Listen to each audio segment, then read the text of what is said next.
जय हिंद। नमस्कार साथियों, कैसे हैं आप सभी लोग। उम्मीद करते हैं कि आप सभी लोग अच्छे होंगे और आप सभी लोग की तैयारी जो है बिल्कुल अच्छी तरीके से चल रही होगी।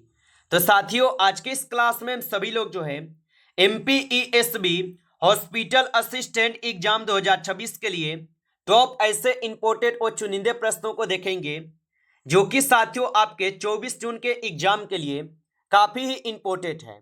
तो आप इस क्लास को बिल्कुल अच्छी तरीके से लास्ट तक देखिएगा और इस क्लास में दिए जाने वाले इन सभी क्वेश्चनों को आप अच्छी तरीके से जरूर याद कर लीजिएगा, जिससे कि आप जो अपने एग्जाम में सभी क्वेश्चन को आसानी तरीके से बना पाएंगे। तो चलिए क्लास को स्टार्ट करते हैं। उनसे पहले यदि आप इस चैनल पे पहली बार जुड़े हैं तो आप जो है इस चैनल को सब्सक्राइब कर लीजिए और सब्सक्राइब करके ऑल नोटिफिकेशन को ऑल पे दबा के जुड़ जाइए, जिससे कि जब भी कोई नई क्लास हो सबसे पहले क्लास का नोटिफिकेशन आपके पास जो है पहुंच सके। तो आप इस चैनल को सब्सक्राइब कर लीजिए, साथ ही साथ आप जो है इस क्लास को भी लाइक जरूर कर लीजिएगा। तो चलिए क्लास को स्टार्ट करते हैं और देखिएगा क्वेश्चन क्या पूछा है। क्वेश्चन पूछा है कि दो बैलों की कथा कहानी के लेखक जो है कौन है। चलिए बताएंगे आप। ये सभी क्वेश्चन जो है काफी इंपोर्टेंट और चुनिंदे क्वेश्चन हैं, जो क्वेश्चन आपके एग्जाम में 100% जो है पूछे ही जाएंगे। और बताइए कि दो बैलों की कथा कहानी के लेखक कौन है। तो याद रखेंगे इस कहानी के लेखक प्रेमचंद्र है। ऑप्शन ए यहाँ पे इस क्वेश्चन का सही जवाब होगा। चलिए अगला प्रश्न देखिएगा और प्रश्न यहाँ पे पूछे गए हैं कि राम पुस्तक पढ़ रहा होगा, यह वाक्य किस काल का है। चलिए बताएंगे कि राम पुस्तक पढ़ रहा होगा, यह वाक्य किस काल के हो जाएंगे। तो ये हो जाएंगे आप सभी लोग के संदिग्ध वर्तमान काल के। ऑप्शन ए करेंगे सही जवाब, संदिग्ध वर्तमान काल के। चलिए अगला प्रश्न यहां पे देखेंगे, 3 नंबर प्रश्न है और प्रश्न क्या पूछा है कि निम्नलिखित में से शुद्ध वाक्य का चयन कीजिए। चलिए बताएंगे। तो निम्नलिखित में से शुद्ध वाक्य का चयन कीजिए। तो यहां पे इस क्वेश्चन का सही जवाब ऑप्शन सी होगा, मुझे घर जाना है। यानी कि ऑप्शन सी जो यहाँ पे बिल्कुल सही जवाब हो जाएंगे। चलिए अगला प्रश्न देखेंगे। प्रश्न यहाँ पे दिए गए 4th नंबर और प्रश्न क्या पूछा है कि निम्न में से अशुद्ध वर्तनी वाला शब्द पहचानिए। चलिए बताएंगे कि यहाँ पे कौन है जो कि अशुद्ध लिखे गए हैं। तो यहाँ पे अगर अशुद्ध शब्द वाला अगर देखेंगे तो श्रृंगार जो है यहाँ पे अशुद्ध लिखे गए हैं। ऑप्शन यहाँ पे डी जो है इस क्वेश्चन का सही जवाब हो जाएगा। चलिए अगला प्रश्न देखेंगे। प्रश्न यहां पे है कि निम्न में से द्वंद्व समास का उदाहरण बताएं। तो यहां पे द्वंद्व समास का उदाहरण कौन सा हो जाएगा। तो द्वंद्व समास का उदाहरण जो है यहां पे पाप और पुण्य हो जाएगा। ऑप्शन डी कीजिएगा, सही जवाब पाप और पुण्य होगा। चलिए अगला प्रश्न देखेंगे। यहां पे प्रश्न पूछा है निम्नलिखित में से कौन सा वर्ण दंत्य नहीं है। चलिए बताएंगे। तो निम्नलिखित में से कौन सा वर्ण जो है दंत्य नहीं है। तो यहां पे 6 नंबर क्वेश्चन का सही जवाब ऑप्शन डी हो जाएगा, यह जो है यह दंत्य शब्द नहीं है। चलिए अगला प्रश्न देखेंगे। यहां पे प्रश्न पूछा है 7th नंबर कि ड का उच्चारण स्थान जो है क्या होगा। चलिए बताएंगे कि ड का उच्चारण स्थान क्या है। तो इसका उच्चारण स्थान पूछा गया है, तो ये हो जाएंगे ऑप्शन ए यहाँ पे सही जवाब नासकीय हो जाएंगे। अगला प्रश्न देखेंगे। प्रश्न है कि थोथा चना बाजे खाना का अर्थ है। तो थोथा चना बाजे खाना का अर्थ क्या हो जाएंगे। तो इसका अर्थ होता है यहाँ पे आपके कम ज्ञान वाला अधिक बोलता है। ऑप्शन यहाँ पे बी सही जवाब हो जाएगा।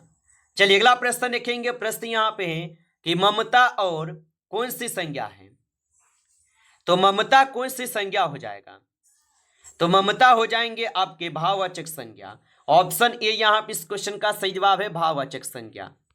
चलिए अगला प्रश्न यहाँ पे देखेंगे और प्रश्न क्या पूछा गया है कि पंचवटी काव्य के लेखक हैं। चलिए बताएंगे आप कि पंचवटी काव्य के लेखक कौन हो जाएगा। तो पंचवटी काव्य के लेखक हो जाएंगे मैथिलीकरण गुप्त। ऑप्शन ए सही जवाब है मैथिलीकरण गुप्त होगा। चलिए अगला प्रश्न देखेंगे। प्रश्न यहां पे है कि शुद्ध वर्तनी है। चलिए बताएंगे आप। तो यहां पे शुद्ध वर्तनी जो है आपके कौन हो जाएंगे। तो यहां पे इस क्वेश्चन का सही जवाब ऑप्शन बी करेंगे आप। चलिए अगला प्रश्न देखिएगा। प्रश्न यहां पे है कि सडानन का अर्थ है। तो सडानन का अर्थ क्या हो जाएंगे? तो सडानन का जो अर्थ होता है, इसका अर्थ यहां पे हो जाएंगे आप सभी लोगों का यहां पे 6 मुंह वाला। ऑप्शन यहां पे बी सही जवाब है, 6 मुंह वाला। चलिए अगला प्रश्न देखेंगे। प्रश्न यहां पे 30 नंबर है कि विनय पत्रिका के रचयिता है। चलिए बताएंगे। तो विनय पत्रिका के रचयिता कौन होगा? तो विनय पत्रिका के जो रचयिता है यहां पे तुलसीदास है। ऑप्शन ए करेंगे सही जवाब, तुलसीदास हो जाएंगे। चलिए अगला प्रश्न देखेंगे। प्रश्न यहां पे है कि बिहारी किस काल के कवि हैं? तो याद रखेंगे आप कि बिहारी जो है ये किस काल के कवि हो जाएंगे? तो ये हो जाएंगे आप सभी लोगों का रीति काल के। ऑप्शन बी यहां पे सही जवाब है, रीति काल के। चलिए अगला प्रश्न देखेंगे। यहां पे प्रश्न है कि निम्न में से वाक्य के शुद्ध रूप का चयन कीजिए। तो यहां पे शुद्ध रूप का चयन करना है। तो 50 नंबर क्वेश्चन का सही जवाब क्या हो जाएंगे? तो पिछले सोमवार को स्कूल बंद था, यानी कि ऑप्शन सी जो है यहां पे बिल्कुल शुद्ध शब्दों में लिखे गए हैं। चलिए अगला प्रश्न देखेंगे कि महोर्मी शब्द का संधि विच्छेद क्या है? चलिए बताइएगा कि महोर्मी शब्द का संधि विच्छेद क्या है? तो महोर्मी शब्द का जो संधि विच्छेद होता है, इसका संधि विच्छेद होता है महाजोर उर्मी। ऑप्शन यहां पे बी सही जवाब है, महाजोर उर्मी होगा। चलिए अगला प्रश्न देखेंगे। यथाशक्ति शब्द में कौन सा समास है? तो यथाशक्ति शब्द में कौन सा समास हो जाएंगे? तो यथाशक्ति शब्द में जो है अवयवी भाव समास है। ऑप्शन सी करेंगे सही जवाब, अवयवी भाव समास है। अगला प्रश्न देखेंगे। निम्न में से कौन सा शब्द अग्नि का पर्यायवाची नहीं है? तो निम्न में से कौन सा शब्द अग्नि का पर्यायवाची नहीं है? तो यहां पे 18 क्वेश्चन का सही जवाब ऑप्शन डी है, अनिल। ऑप्शन डी करेंगे सही जवाब, अनिल हो जाएंगे। चलिए अगला प्रश्न देखेंगे। प्रश्न यहां पे है कि जंगम का विलोम शब्द जो है क्या है?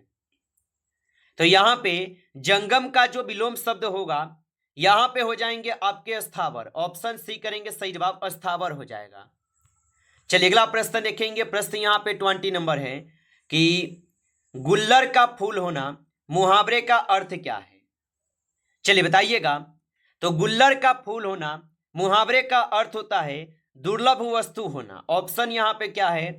तो सी इस क्वेश्चन का जो है सही जवाब है, दुर्लभ वस्तु होना। चलिए अगला प्रश्न देखेंगे। प्रश्न यहां पे पूछे गए हैं कि एंजाइम क्या होते हैं? चलिए बताएंगे आप कि एंजाइम जो है ये क्या होते हैं। तो याद रखेंगे कि एंजाइम जो है ये प्रोटीन जो रासायनिक अभिक्रियाओं को उत्प्रेरित करते हैं। ऑप्शन यहां पे बी सही जवाब है। आगे देखिए अगला प्रश्न यहां पे दिए गए हैं और 22 नंबर क्वेश्चन है कि एक विद्युत बल्ब में कौन सी गैस भरी जाती है? तो याद रखेंगे आप कि एक विद्युत बल्ब में कौन सी गैस भरी जाती है। तो एक विद्युत बल्ब में जो है यहां पे भरे जाते हैं आप सभी लोगों का ऑर्गन या नाइट्रोजन। ऑप्शन सी सही जवाब है, ऑर्गन या नाइट्रोजन। आगे देखिए अगला प्रश्न यहां पे है कि प्रतिरोध का एसआई मात्रक क्या है? तो प्रतिरोध का जो एसआई मात्रक होगा यहां पे हो जाएंगे ओम। ऑप्शन सी कीजिएगा सही जवाब, ओम हो जाएंगे। चलिए अगला प्रश्न देखेंगे। प्रश्न यहां पे है कि एक अवतल लेंस की क्षमता -2D है, यह लेंस किस प्रकार का जो है ना होगा?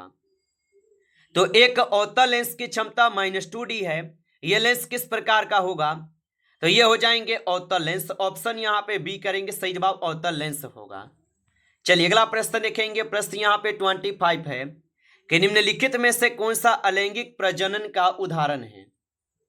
चलिए बताएंगे। तो निम्नलिखित में से कौन सा अलैंगिक प्रजनन का उदाहरण है? तो 25 क्वेश्चन का सही जवाब ऑप्शन यहां पे जो है सी होगा, हाइड्रा में मुकुलन। ऑप्शन सी सही जवाब है, हाइड्रा में मुकुलन हो जाएंगे। आगे देखिए अगला प्रश्न यहां पे 26 नंबर है, गर्भावस्था के दौरान भ्रूण का पोषण किस संरचना के माध्यम से होता है? तो गर्भावस्था के दौरान भ्रूण का जो पोषण है ये किस संरचना के माध्यम से होता है? तो ये होते हैं आपके प्लेसेंटा के कारण। ऑप्शन यहां पे सी सही जवाब हो जाएंगे। चलिए अगला प्रश्न देखेंगे। यहां पे 27 है कि डीएनए में आनुवंशिक जानकारी किस रूप में जो है ना संचित होती है? तो डीएनए में आनुवांशिक जानकारी किस रूप में संचित होती है? तो ये होते हैं नाइट्रोजनीस क्षारकों के अनुक्रम के रूप में। ऑप्शन यहाँ पे जो है सी इस क्वेश्चन का सही जवाब है। चलिए अगला प्रश्न देखेंगे। प्रश्न यहाँ पे है कि सूर्य का प्रकाश पृथ्वी तक पहुंचने में लगभग जो है ये कितना समय लेता है? तो सूर्य का प्रकाश पृथ्वी तक पहुंचने में लगभग कितना समय लेता है? तो लगभग लेते हैं 8 मिनट और 20 सेकेंड का समय। ऑप्शन यहाँ पे 20 सही जवाब है। 8 मिनट है तो 8 मिनट को सही जवाब करेंगे। चलिए अगला प्रश्न यहाँ पे दिए गए हैं कि जल का पीएच मान क्या होता है? तो जल का जो पीएच मान होता है यहाँ पे होते हैं आप सभी लोग का 7। ऑप्शन सी करेंगे सही जवाब। 7 होते हैं, आप अच्छे से इनको याद रखेंगे। चलिए अगला प्रश्न देखेंगे। प्रश्न यहाँ पे 30 नंबर है कि मनुष्य में किस रक्त समूह को सार्वभौमिक दाता कहा जाता है? तो मनुष्य में किस रक्त समूह को सार्वभौमिक दाता कहा जाता है? तो ये कहे जाते हैं किसे? तो ये कहते हैं आपके ओ वाले समूह को। ऑप्शन यहाँ पे डी सही जवाब होगा। चलिए अगला प्रश्न देखेंगे। प्रश्न यहाँ पे 31 है कि मनुष्य में रक्त का थक्का बनाने के लिए किस विटामिन की आवश्यकता होती है? तो मनुष्य में रक्त का थक्का बनाने के लिए किस विटामिन की आवश्यकता होती है? तो यहाँ पे इस क्वेश्चन का सही जवाब ऑप्शन सी करेंगे, विटामिन के। ऑप्शन सी सही जवाब है, विटामिन के हो जाएंगे। चलिए अगला प्रश्न देखेंगे। प्रश्न यहाँ पे है विद्युत चुंबकीय प्रेरणा की जो खोज है ये किसने की थी? तो विद्युत चुंबकीय प्रेरणा की जो खोज किए थे, इनकी खोज किए गए थे आपके किसके द्वारा? तो इनकी खोज किए गए थे माइकल फैराडे के द्वारा। ऑप्शन यहाँ पे 20 सही जवाब है, माइकल फैराडे के द्वारा। चलिए अगला प्रश्न देखेंगे। प्रश्न यहाँ पे है कि एक समतल दर्पण द्वारा बनने वाला प्रतिबिंब जो है कैसा होता है? तो एक समतल दर्पण द्वारा बनने वाला प्रतिबिंब जो है कैसा होता है? तो ये होते हैं आप सभी लोगों का ये आभासी और सीधा। ऑप्शन बी करेंगे सही जवाब, आभासी और सीधा होता है। आगे देखिए अगला प्रश्न यहाँ पे दिए गए 34 नंबर कि पौधों में फ्लोएम का मुख्य कार्य जो है क्या है?